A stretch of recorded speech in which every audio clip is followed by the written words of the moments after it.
Overcoming basic objections and knowing when to deflect is 100% necessary in like any sales industry, but especially if you're selling life insurance products. Today, I'll be showing you a very easy way to deal with objections, and I'm even going to be going over when and how to deflect knee-jerk objections.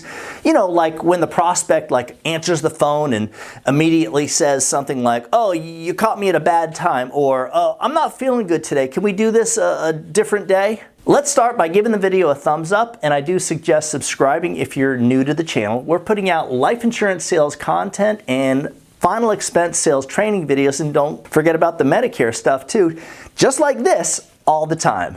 All right, let's face it guys, making a lifetime monthly commitment to buying life insurance isn't exactly the type of thing that people get excited about doing.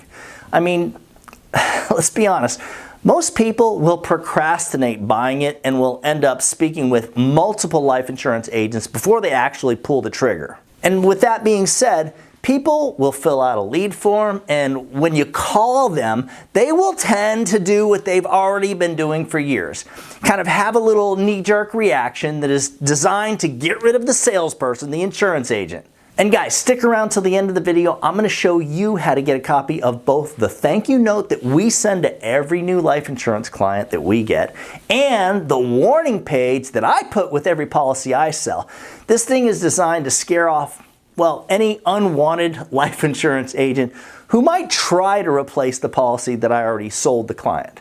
So when the prospect answers the phone and gives you a quick knee-jerk objection like, "Well, now's a bad time, let's do this later," or gives some excuse designed to get rid of you, guys, you got to understand that in most cases, they're just trying to delay the inevitable. Therefore, what I suggest doing is simply deflecting by making a quick statement and then going right back into the presentation. I'll say something like, "No problem, Jerry. I'm going to give you the short version so we can get this out of the way."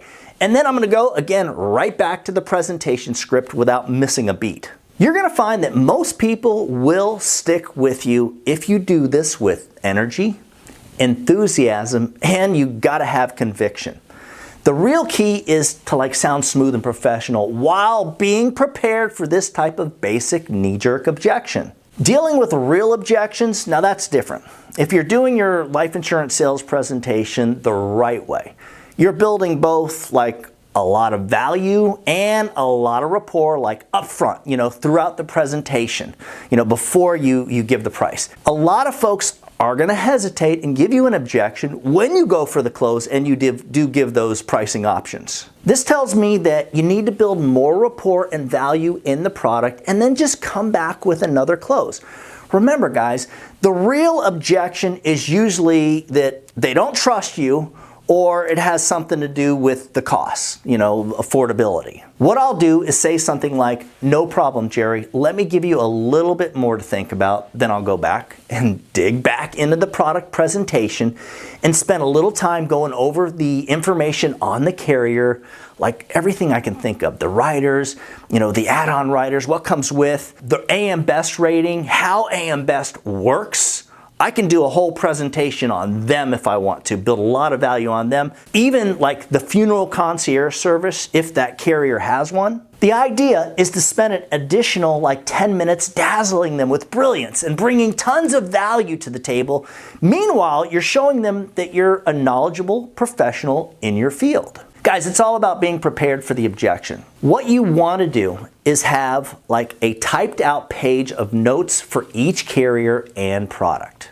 The client gives you the objection and you pull out your notes on that product and you use it as a cheat sheet. So now you've got something to build upon and go over. You should also have cheat sheets separate on the funeral concierge service that you're using and AM Best too. So now you're able to do multiple loops. There are 4 things that you're going to want to do during each objection loop.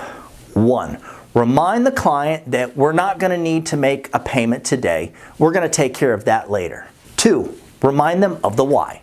Bring up the beneficiary and remind them about what you already discussed, which should be that the reason that you're speaking is, what that's all about, so that, the idea is you're not leaving the beneficiary, usually the child or the family members, stuck without the insurance. 3, make a statement that's going to lead you back to a second or even third close, like, can I make a suggestion? And then the 4th thing you do is you go back and you go for the close again. If I do this a couple times and they haven't said anything about affordability, I'll flat out ask them, is this about the cost?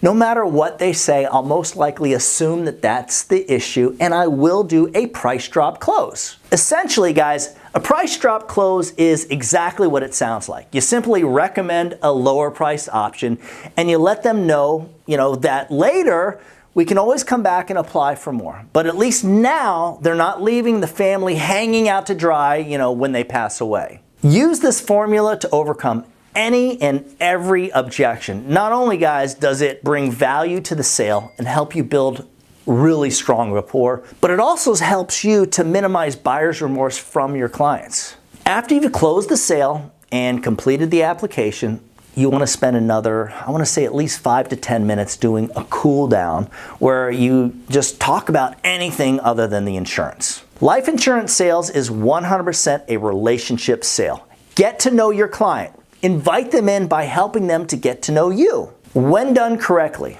you've started a relationship that will literally last a lifetime.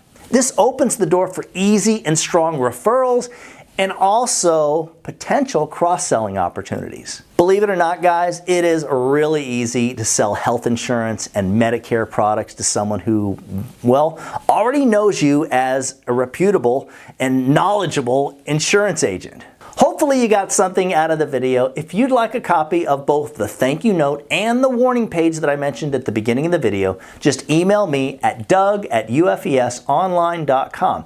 If you'd like more information on our calendar preset appointments life insurance platform, just shoot me an email at that same address.